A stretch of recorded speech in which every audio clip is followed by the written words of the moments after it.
Okay, so let us begin with complex numbers. As we know, a two-variable quadratic equation is of the form ax square plus bx plus c is equal to 0.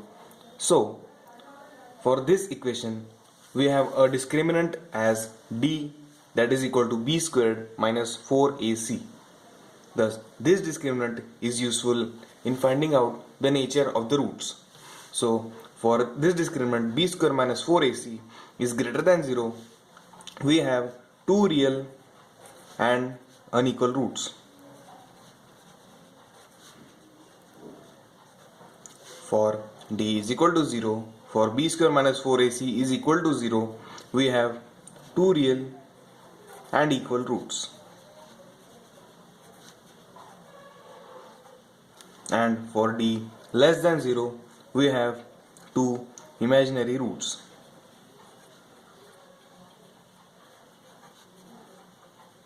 Here, instead of mentioning imaginary, we can say them as complex roots because they do not always be of the form as IB. They can be of the form A plus IB, where A plus IB forms a complex number. As we can see, for example, the equation x square plus 1 is equal to 0, there are no real roots possible. For x square plus 1 is equal to 0, that implies x square plus 1 is equal to 0, x square is equal to minus 1. There is no value of real x that satisfies this equation. Thus, x is equal to under root of minus 1, which is known as I, as the basic imaginary number represented by I. This imaginary part forms the IB part of a complex number, while A is the real part of the complex number. Thus, a complex number Z is made up of a real part A and a complex part and an imaginary part IB. Thus, as we have seen, Z is equal to A plus IB, where A and B are real numbers, and for I is equal to under root of minus 1. Thus, for example, we have complex numbers as 3 plus 5i, where A is equal to 3 and B is equal to 5. These both are real numbers. Similarly, for root 3 plus 1 by 12i, where root 3 and 1 by 12 are A and B respectively, and both are real. Similarly, for 4 minus root 3i, where 4 is real as well as minus root 3 is real. Now, in a complex number a plus iv, as I have mentioned, a is the real part and this is the imaginary part. So thus the real part of z is equal to a, while the imaginary part of z is b. Now, when we equate two complex numbers, for example z1 and z2, for z1 be a plus ib and z2 be c plus id. Thus, when we equate these two, a plus ib equals to c plus id, we can directly equate their real parts and imaginary parts. Thus, a is equal to c and b is equal to d for z1 is equal to z2. We move towards the next part, that is algebra of complex numbers. So, as we have seen, the complex numbers z1 and z2 are a plus ib and c plus id. When we add these two as a plus ib plus c plus id, their real parts get added as well as their imaginary parts get added separately. That becomes a plus c plus I times of b plus d. Now, some properties of addition of complex numbers are closure property or closure law. As seen, the addition of two complex numbers always gives us a complex number, that is z1 plus z2 is equal to z3, where z1, z2 and z3 are complex numbers. Commutative law. For z1 plus z2 is always equal to z2 plus z1. As in real numbers, it is also valid for complex numbers.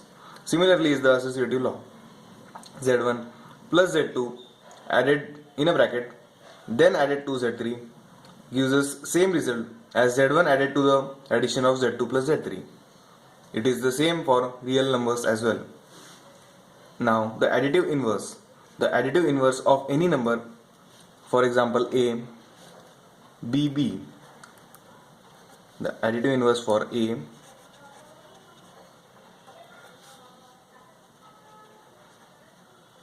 the additive inverse of a is b, say.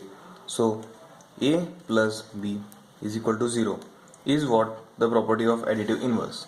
Thus, for a complex additive inverse, for the number z is equal to a plus ib, we have z1 as minus z, that is equal to minus a plus I times of minus b.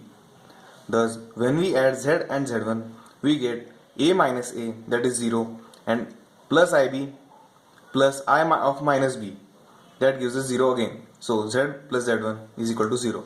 Thus, the additive inverse of z is z1, which is equal to minus z. Now we move towards the difference.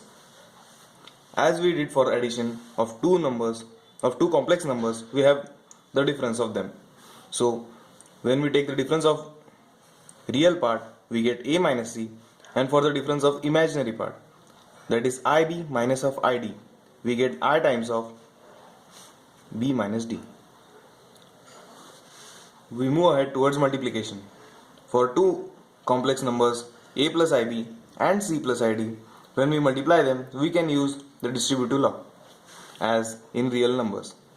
A plus ib times of c plus id.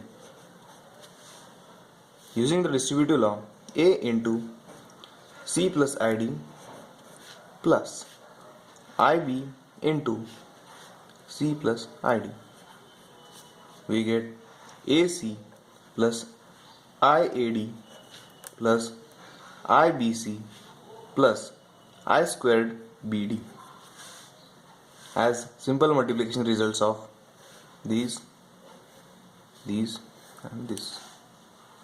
So separating out the I terms, AC plus I times of AD plus BC plus I squared BD. As we know, I is equal to under root of minus 1, therefore I square is equal to under root of minus 1 bracket square, which is nothing but minus 1. Thus, AC plus I times of AD plus BC minus of BD. Thus, these two are the real terms and this is the imaginary term. AC minus BD plus I times of AD plus BC is what the result we get. Similar are the properties for multiplication as we see in addition. The closure law is same as in addition, that is, the multiplication of two complex numbers gives us a complex number. For commutative law, z1 into z2 is equal to z2 into z1. For associative law, the product of z1 z2 multiplied to z3 gives us the same value as the product of z2 z3 multiplied with z1. And for the multiplicative inverse, as we saw for additive inverse, we have a as a number whose multiplicative inverse is b. Thus, a into b is equal to 1 is the property of multiplicative inverse.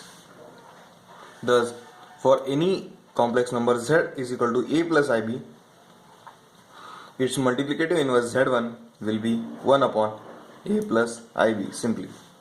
So that would give z into z1 is equal to 1.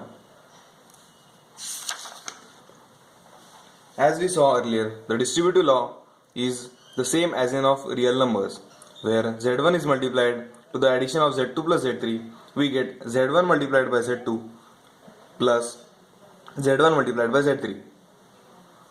Or in case the sum of z1 plus z2, the sum of z1 and z2 multiplied by z3, we get z1 into z3 plus z2 into z3.